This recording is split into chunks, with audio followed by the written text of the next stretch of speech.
Alrighty guys, in this video, somebody requested for L5 on page 105. So let's go through this. I made the sketch already and I wrote down the function that's given. And it's a frowny, as you can see. Of course, it continues here, but it's a frowny. And it's true because the A is a negative number.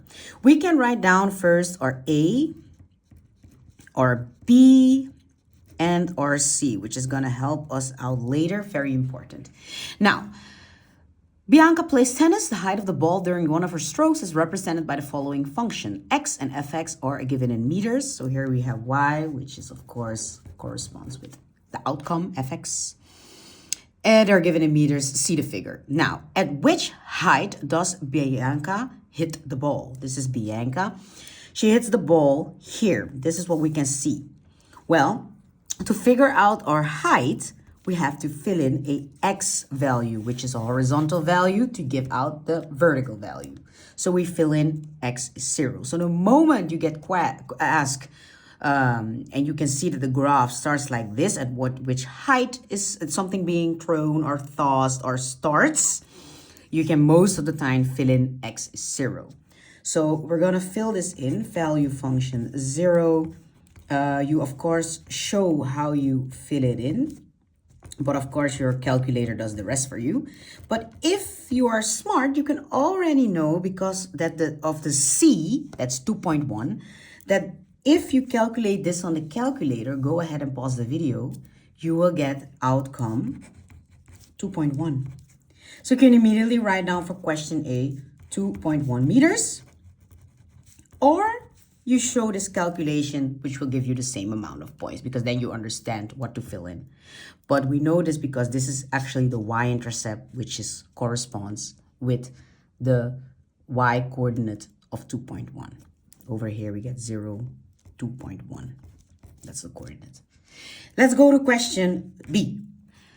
Investigate whether the ball hits the ground more or less than 40 meters away from Bianca. Bianca stands over here, and we want to know, is this distance less than 40 meters or more than 40 meters? That's what we want to figure out. So we can fill in for our x-coordinate 14, because then we know where the ball is. It might be 0, because then it's definitely at 40 meters hitting the ground. If it's less than 40 meters, it means that the ball hit the ground earlier, and our outcome at 14 has to be negative. Because you should imagine that if you throw a ball, boom, it hits the ground. If there was no ground, it would just go inside, in the floor, right?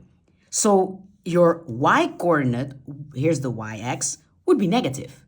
So if it was earlier on the ground, so less than 40 meters, your outcome, I'm writing it down, outcome will be negative.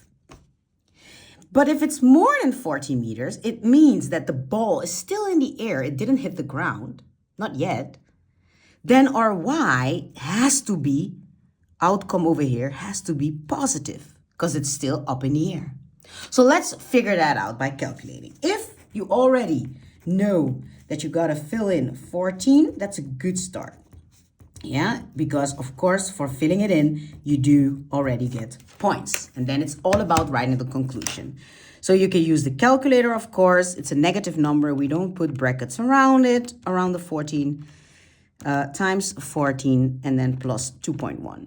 We get that it's 0.42.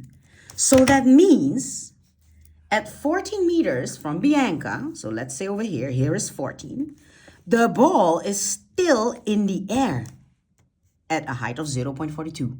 So did the ball hit the ground? Let me read the question. Did the ball hit the ground more or less than 14 meters? It's still in the air, so the ball hit the ground more than 14 meters. Because this means ball is still in the air at 14 meters. It's still up in the air at a height of 0.42. Yeah?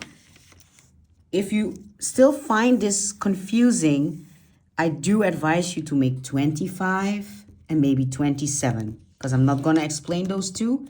I'm just going to explain L5. Calculate the maximum height of the ball. Now, the maximum height of the ball over here, that's the X vertex. The moment you see maximum height of a passageway, a ball, you think about the Y vertex.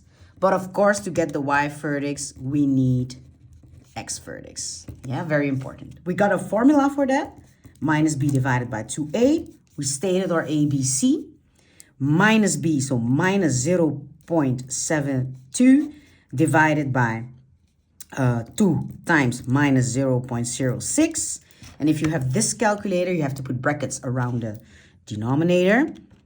So I'm showing you bracket 2 times and then minus 0.06. Pause the video so you can do this yourself. And then eventually you get 6. That's our X vertex. Don't get confused. It means that over here, let's say at 6 meters, here we have our highest point at 6 meters. So we're not done yet. We have to get the Y vertex, which is a value function of 6. We're going to fill it in. I'm not going to type everything, but I'm going to fill it in minus, I'm going to write, not writing everything. I don't write everything. I am not going to write everything. I'm just going to type it here. Times 6 squared plus 0.72 times 6 plus 2.1. Let me see if I didn't make any mistakes. 6 squared plus 0, 6 plus, yeah, 2.1. So 4.26. So 4.26 meters. Conclusion, maximum height of the ball is 4.26 meters. All right.